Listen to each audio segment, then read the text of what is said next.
नमस्कार, आप first look Bihar देख रहे हैं और मैं हूं अभिषेक रंजन। बिहार में देखिए कि बिहार में कई जिलों में लगातार जो है पुलिस पर हमले हो रहे हैं। आखिर इसकी क्या वजह है? पुलिस छापेमारी करने के लिए जाती है, चाहे वो शराब कारोबारी को हो चाहे अपराधी को हो, लेकिन पुलिस पर कहीं ना कहीं हमला कर दिया जाता है। ऐसे में इसी मुद्दा को लेकर आज खास बातचीत करने के लिए हमारे साथ 4 मेहमान जुड़े हुए हैं।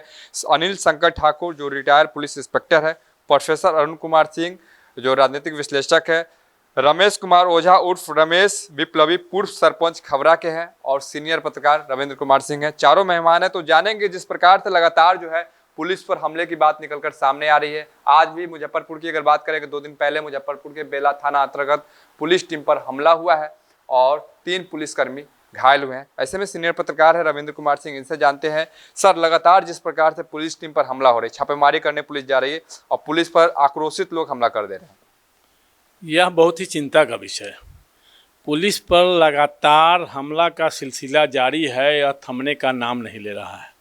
वह भी खास करके शराब कारोबारी, शराबी, नशेड़ी और जुएरी लोग, जुए के अड्डा पर जो जुआ खेलते हैं वो लोग हमला लगातार पुलिस पर करते हैं। तो आखिर कारण क्या है?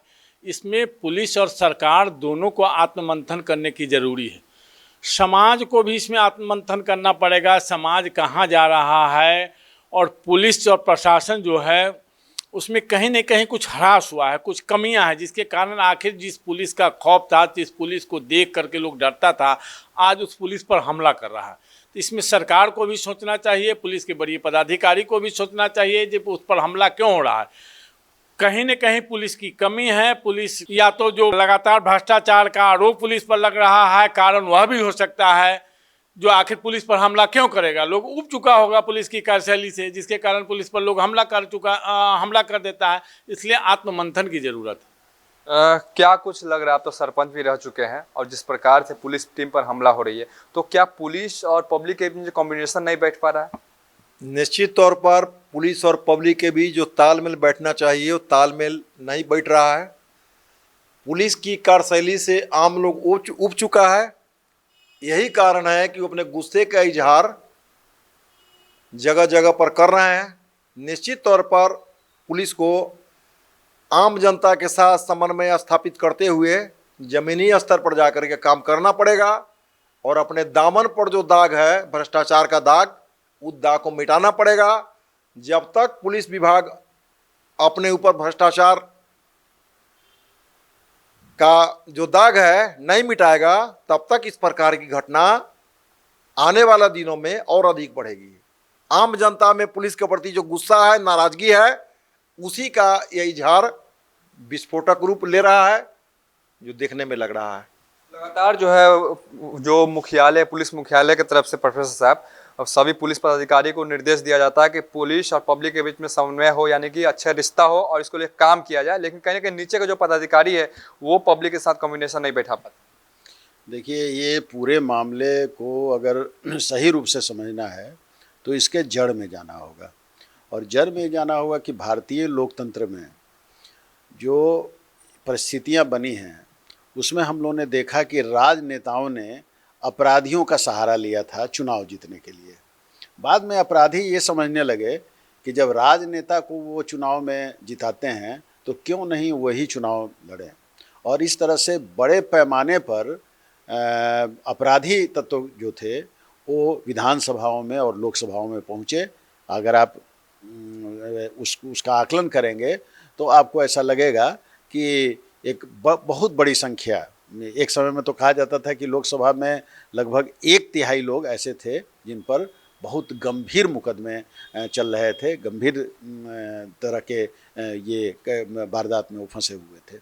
तो आप देखेंगे कि 2005 में जब 2005 के पहले की बात मैं नहीं करना चाहता हूँ, क्योंकि उसको तो जंगल राज कहा ही जाता था और उसको लोगों ने भोगा भी है, हम लोगों ने भी उसको देखा है। लेकिन 2005 में जब नीतीश कुमार यहाँ आए हुए थे तो किसी भी राजनेता को ये हिम्मत नहीं थी कि वो दारोगा को या एसएसपी को या किसी को वो जो है सो किसी क्रिमिनल की पैरवी कर सके। लोग घबराते थे, डरते थे कि भाई अगर नीतीश कुमार तक एक खबर पहुंच जाएगी तो मेरा जो है सो करियर समाप्त हो जाएगा। लेकिन धीरे धीरे आपने देखा कि जब नीतीश कुमार 2 बार राजद के साथ गए तो वैसे तत्व जो थे जो डर गए हुए थे 2005 में, वो सब तत्व जो है सो बाहर आने लगे। और तब आप बिहार में देखा बालू माफिया है, यहाँ पर वो बालू वाली समस्या इधर नहीं है, वो दक्षिण बिहार की समस्या है, लेकिन बालू माफिया वहाँ आप देख रहे हैं। उसी तरह से जो ये शराबबंदी जो हुई है, वो शराबबंदी भी जैसा कि हम लोग बार बार कहते हैं कि ये जो तंत्र था ये बिहार सरकार का, जिसको लागू करना था शराबबंदी को, वो तंत्र जो है सो भ्रष्ट हो गया हुआ है। और इसी का नतीजा है कि आज शराबबंदी एक तरह से यहाँ पर बिहार में फेल कर गई हुई है। अब क्यों पुलिस पर जो है सो हमला हो रहा है? इसलिए हमला हो रहा है कि जब आप एक दफ़े वही पुलिस एक शराब का कारोबार करने वाले, वो ग्रामीण स्तर से लेके ऊपर तक के लोग हैं, जिसमें कि बड़े बड़े लोग, राजनेता भी कहा जाता है कि राजनेता लोग का भी प्रोटेक्शन मिला हुआ है। तो एक तरफ जब आप उनको छूट देते हैं और शराबबंदी की जो स्थिति है बिहार में, वो बिल्कुल लगता है कि साहब कुछ शराबबंदी अब है ही नहीं, तो नेचुरली जब आप उसको रोकने जाते हैं तो उसी व्यक्ति से पाला पड़ता है जिसको कभी ना कभी आप छोड़े हुए हैं। तो एक तरह से मनोवैज्ञानिक रूप से पुलिस वहाँ डिमोरलाइज रहती है। और यही कारण हमको ऐसा लगता है कि यही कारण है कि पुलिस चूँकि अपने को एक हीन भावना से ग्रसित हो गई है, क्योंकि वो जो है सो कहीं ना कहीं उसके मिली भगत के कारण ही शराबबंदी फेल हुई है। तो ये जो है सो जो वो लोग जब फिर ये लोग रोकने के लिए जब जाते हैं, वो बड़ी अफसर के दबाव में जाते हों या जैसे भी जाते हों, किसी कारण से जाते हों, तो वो समझता है कि अरे ये तो कल ही इनसे भेंट हुई थी और कल ही इन्होंने हमको छोड़ा था, कल ही इन्होंने कोई एक्शन नहीं लिया था। एक बात हुआ है। दूसरी बात यह है कि हमारे यहाँ हमको ऐसा महसूस होता है कि सीनियर अफसर जब कोई बहुत बड़ी घटना घट जाती है तब सीनियर अफसर वहाँ पर जाते हैं, नहीं तो जनरली जो है सो जो पुलिस इंस्पेक्टर हैं या जो सब इंस्पेक्टर हैं उसी के लेवल के लोग ही जो कांस्टेबल्स होते हैं उनके साथ हो जाते हैं। तो नेचुरली जो है सो उसका प्रभाव कम पड़ता है। तो ये 2-3 कारण हैं जिसके कारण मुझको ऐसा लगता है कि ये हमले जो पुलिस पर हो रहे हैं उसका ये कारण है। अनिल सक्कन ठाकुर जी है जो रिटायर्ड पुलिस इंस्पेक्टर भी है। सर, आप तो पुलिस विभाग में रहे हैं, जिस प्रकार से अब देखा जा रहा है पुलिस टीम पर हमला जो हो जा रहा है, पुलिस का पिस्टल छीनने का प्रयास किया जा रहा है, शराब कारोबारी बिहार में पूरी तरह से हावी हो गया, तो क्या लग रहा है? देखिए, पुलिस पर प्रायः हमला शराब कारोबारी द्वारा किया जाता है या दक्षिण बिहार में बालू माफियाओं द्वारा किया जाता है। अब शराब कारोबारी क्यों बिहार में सशक्त हुए? तो एक तो बिहार में काफ़ी बेरोजगारी है, तो नौजवान लोग इस पेशा में काफ़ी आ रहे हैं और उनको जो फिनांस करने वाले हैं, वित्त उपलब्ध कराने वाले हैं, वो सशक्त यहाँ के पहले से दबंग लोग हैं। उसके बाद जो आपूर्तिकर्ता हैं वो भी दबंग हैं और शराब का जो डिस्ट्रीब्यूटर है जो लोगों को उपलब्ध कराता है वो भी समाज का जो पहले से ही बदमाश किस्म के लोग थे। तो अभी शराब कारोबार में माफियागिरी है, जो दबंग वित्त देने वाले का, पूंजी देने वाले का और पहले से जो माफिया किस्म के लोग थे, बदमाश किस्म के लोग थे, तो वो तो पहले से ही उदंड थे और पुलिस से लड़ाई भिड़ाई की उनकी प्रवृत्ति रही है। अब दूसरा पहलू आप लीजिए पुलिस का, तो पुलिस के पेशेवर अंदाज में कमी होने का कारण है कि एक तो शारीरिक सौष्ठव भी, पहले जो पुलिस की बहाली होती थी उसमें पहले शारीरिक सौष्ठव, फिजिकल फिटनेस को देखा जाता था। अब फिजिकल फिटनेस तीसरे पायदान पर आ गया है। पहले 2 परीक्षा होती है, उसके बाद जो सफल होते हैं उनको लिया जाता है। तो शारीरिक रूप से जो सशक्त लोग हैं पुलिस पदाधिकारी में वो अब कम आ रहे हैं। दूसरी बात कि पुलिस में 35% महिलाओं को आरक्षित करके दिया जा रहा है। अब महिला व्यवहार में फोर्स नहीं हो सकती हैं, सिद्धांत में बता दिया जाएगा कि हाँ भाई फोर्स है, लेकिन व्यवहार में यहाँ का जो मनोवैज्ञानिक समाज है वो महिलाओं को फोर्स नहीं मानती है। और नफरी तो गिना देने के लिए महिलाएं भी और पुरुष भी जाते हैं रेड में, छापामारी में। अब महिला की भी सुरक्षा पुलिस, जो पुरुष रहते हैं उनको करना पड़ता है रात में, अंधेरे में, क्योंकि कहीं महिला के साथ कोई अनहोनी न हो जाए, उनको कोई तंग तबाह न कर दे। तो एक पुरुष को रेड छापामारी में अपनी सुरक्षा और अपराधी को पकड़ने के साथ साथ अपने साथ आए महिला जो पुलिस कर्मी है उनका भी ध्यान रखना पड़ता है। तो ऐसे भी पुलिस में जो आक्रामकता थी पहले, जो पेशेवराना अंदाज था, उसमें कमी आई है।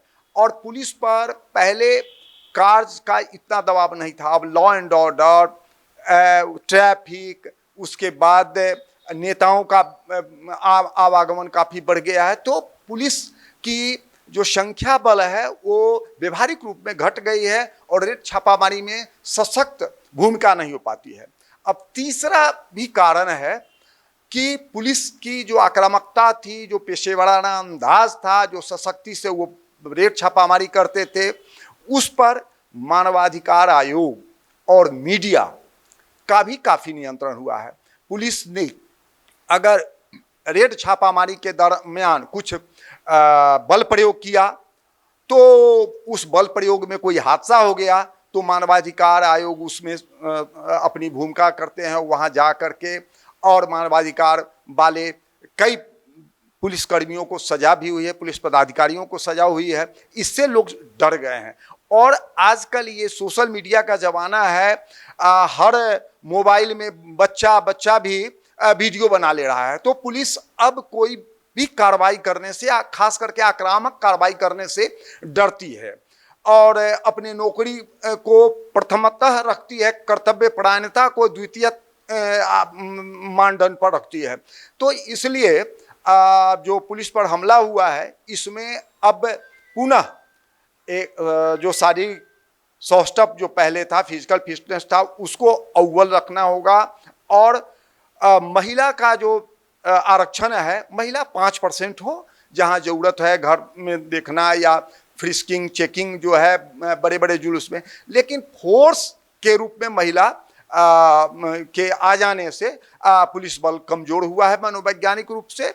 और शराब माफिया दिनों-दिन सशक्त हुए हैं, चूंकि राजनीति में इनके पृष्ठपोषक संरक्षक हैं। राजनीति में आप देख रहे हैं कि दिनों-दिन दबंगों का, अपराधियों का वर्चस्व बढ़ता जा रहा है। तो इसलिए पुलिस कमजोर होती जा रही है। सरकार को पुलिस के प्रशिक्षण और बहाली में शारीरिक सौष्ठव, प्रशिक्षण और उनको पेशेवर अंदाज होने के लिए, आक्रामक होने के लिए सरकार को निश्चित रूप से 21वीं सदी के अनुसार कार्य योजना बनाना होगा। अभी का जो पुलिस का जो कार्य शैली है, प्रशिक्षण की शैली है, वो मोटे तौर पर ट्रेडिशनल ये अंग्रेज के ज़माने से ही चला रहा है। अब नए ज़माने के अनुसार पुलिस को पेशेवर बनाना होगा, तभी पुलिस ज़्यादा कारगर साबित होगी, ज़्यादा पेशेवर होगी। बिहार में शराबबंदी कानून लागू है, ऐसे में देखिए कि पुलिस को बड़ी जिम्मेवारी कहने के दिए गई बिहार में कि शराबबंदी को पालन करवाना। लेकिन बहुत ऐसा जब खबर निकलकर सामने आता है कि पुलिस वाले ही शराब लेकर बेच रहे हैं, इस प्रकार की खबर निकल कर आ रहा है, शराबबंदी पूरी तरह बिहार में फेल हो गई, इस पर क्या कहेंगे? देखिए,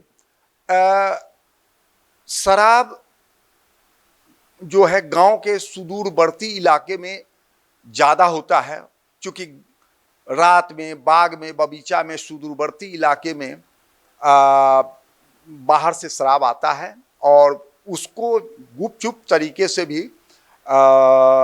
वितरण किया जाता है। तो पुलिस संभव नहीं है कि हर जगह जाकर के लोगों को धर पकड़ करे। और पुलिस में कुछ लोग ऐसे हैं जो आर्थिक लाभ के लिए सहानुभूति रखते हैं शराब कारोबारी के साथ। ऐसे कई पुलिस पदाधिकारियों को पकड़ा गया है, केस मुकदमा हुआ है, कई सेवा से बर्खास्त भी किया गया है। तो शराबबंदी में पुलिस हद तक, लेकिन 90% पुलिस अपनी नौकरी को जोखिम में नहीं लेना चाहता है और शराब के नियंत्रण के लिए काम करता है। लेकिन अब पुलिस बल की कमी है और थाना का क्षेत्र बड़ा है, तो सब जगह संभव नहीं है। और बिहार के कम से कम 10% लोग नियमित रूप से शराब पीने वाले हैं, यानी कि 13 करोड़ में 10% भी आप तो 1 करोड़ 30 लाख। तो जहां मांग होगा वहां आपूर्ति तो होगी ही, तो इसलिए लोग जोखिम लेकर के आपूर्ति के लिए उद्यत रहते हैं। बार बार ऐसी बात नहीं है कि पुलिस कार्रवाई नहीं करती है। आप देखिए कि लंबी फहरिस्त है हर थाने में अपराधियों को जेल जाने की, लेकिन चूंकि उसमें लाभ इतना ज़्यादा है कि लोग जेल से छूट करके वह काम करते हैं, 2 गुना 3 गुना लाभ है। तो और यहाँ मैं पहले ही कहा हूँ कि बेरोजगारी है, तो उससे बहुत लोग अपना जीवन यापन भी करते हैं, रोजगार भी चलाते हैं। तो इसलिए शराबबंदी में थोड़ी असुविधा हो रही है। बिल्कुल, तो देखिए कि बिहार में शराबबंदी कानून भी लागू है। ऐसे में देखिए कि कहीं ना कहीं बिहार में शराबबंदी कानून पूरी तरह से फेल नजर आ रहा है। जिस प्रकार से पुलिस की कार्रवाई होती है, लगातार शराब पकड़ा रहे हैं। बीते दिन मुजफ्फरपुर में बता दें कि लाखों का शराब को पुलिस ने जब्त किया है। क्या देखिए, शराबबंदी में शराब कई जिले पार करके, मतलब बिहार के बाहर से, यूपी से, हरियाणा से, झारखंड से, और उसका कई जिला पार करके शराब आना, यह निश्चित रूप से पुलिस की कार्यशैली पर ही सवाल उठाता है। अगर पुलिस क्या करती है, कितना बॉर्डर पास करके जो आ रहा है कैसे आ जाता है, इसमें कहीं न कहीं पुलिस की कमजोरी है। और जैसे प्रोफेसर साहब अभी बता रहे थे कि जो भ्रष्टाचार का मुद्दा है, जो राजनीति में पहले जो दबंग लोग आए, फिर जब दबंग लोग सोचे, मतलब जो पॉलिटिकल लोग दबंग क्रिमिनलों का सहारा लेकर के मतलब चुनाव जीतते आए, तो क्रिमिनलों सोचा जो हम क्यों चुनाव नहीं जीते। लेकिन अब पुलिस पदाधिकारी, आईएएस और आईपीएस और उसके नीचे के भी अधिकारी अब चाहते हैं जो हम चुनाव में जाएं, चुनाव लड़ें और चुनाव जीतें, और हम भी राजनीति को सुशोभित किए। तो उसके लिए पैसे की ज़रूरत है। तो वही पैसे कहीं न कहीं लोगों को दिग्भ्रमित करके भ्रष्टाचार में लिप्त कर रहा है, जिस भ्रष्टाचार के कारण सारी अराजकता है और पुलिस की संलिप्तता भी कहीं न कहीं उसमें है, जिसके कारण पुलिस का खौफ समाप्त होता जा चुका है। अगर आप चोरी भी कीजिएगा और सीनाजोरी दोनों नहीं चलता है। इसलिए इस भ्रष्टाचार में लिप्त होने के कारण ही जो शराब माफिया है, जो शराब कारोबारी हैं, जो जुएरी है, जो उससे पैसा कमाते हैं और उस पर आप अटैक करने जाते हैं, उससे इनडायरेक्ट रूप से कुछ न कुछ आप लाभ भी लेते हैं, फिर उस पर हमला भी करते हैं, तो हमला करेगा ही। ऐसी स्थिति में हम क्या कहें जी, इसमें आत्ममंथन की जरूरी है। सरकार भी आत्मचिंतन करे, पुलिस के बड़े पदाधिकारी भी आत्मचिंतन करें, समाज के लोग भी आत्मचिंतन करें, नहीं तो स्थिति भयावह होती चली जाएगी और पुलिस का खौफ न के बराबर रहेगा। क्या लग रहा है सर, बिहार में शराबबंदी कानून लागू है, पुलिस को जिम्मेवारी दी गई कि हाईवे क्रॉस करके, कई जिला क्रॉस करके, बंगाल से हो, झारखंड से हो, बिहार में शराब प्रवेश कर जाती है। बिहार में शराबबंदी कानून पूरी तरह सफल है। शराबबंदी कानून लागू होने से गरीब गुरबा की स्थिति में काफ़ी सुधार आया है, उनके जीवन में खुशहाली आई है। पहले अपने गाढ़ी कमाई को एक तरफ जब शराब पीने में खर्च करते थे, वहीं उस पैसे को बचा करके वो दूध पी रहे हैं, फल खा रहे हैं, बैंक खाता में जमा कर रहे हैं। अभी जो स्थिति जो देखने को मिल रहा है, निश्चित तौर पर बिहार का जो चौतरफा बॉर्डर है, कहीं ना कहीं पुलिस की लापरवाही के कारण या पुलिस की कार्यशैली में गड़बड़ी के कारण कहीं ना कहीं बॉर्डर में यह देखने को मिल रहा है कि बॉर्डर से ही शराब बिहार में पहुंच रहा है। तो निश्चित तौर पर पुलिस प्रशासन को एवं सरकार को बिहार का जो चौतरफा सीमा है, सीमा को पूर्ण रूपेण सील करना पड़ेगा। दूसरा जो स्थिति देखने को मिल रहा है कि ग्रामीण क्षेत्रों में जितने भी किराने का दुकान है, जितना भी तारी का पसखाना है, अधिकांश जगहों पर शराब माफियाओं द्वारा धड़ल्ले से शराब रखा जा रहा है एवं शराब की खरीद बिक्री की जाती है। और निश्चित तौर पर इसमें पुलिस की जो कार्यशैली है, कहीं ना कहीं पुलिस की संलिप्तता है और पुलिस वैसे शराब माफियाओं से, शराब कारोबारियों से वो हफ्ता वसूलने का काम करते हैं। महीना में पैसा वसूलने का काम करते हैं और खुली छूट दिए हुए हैं।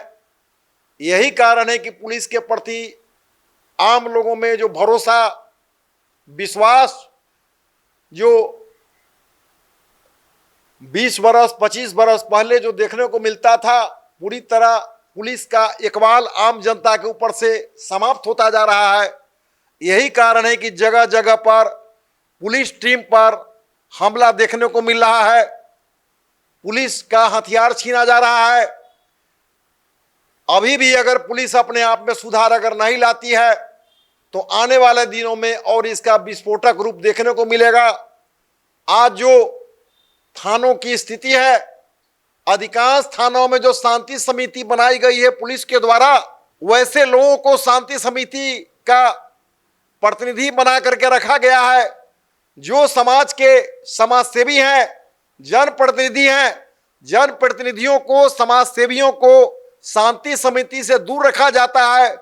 पुलिस का प्रयास रहता है कि समाज सेवी, सामाजिक कार्यकर्ता शांति समिति में नहीं रहे, अधिकांश थाना के शांति समिति में, और ज्यादातर जिला स्तरीय भी जो शांति समिति है, प्रशासन के जो परिक्रमा करने वाले लोग हैं, चापलूसी करने वाले लोग हैं, निश्चित तौर पर पुलिस को अपने कार्यशैली में सुधार लाना होगा। पुलिस क्या कहीं ना कहीं आम जनता के प्रति जो भरोसा है, विश्वसनीयता है, वो समाप्त होता जा रहा है।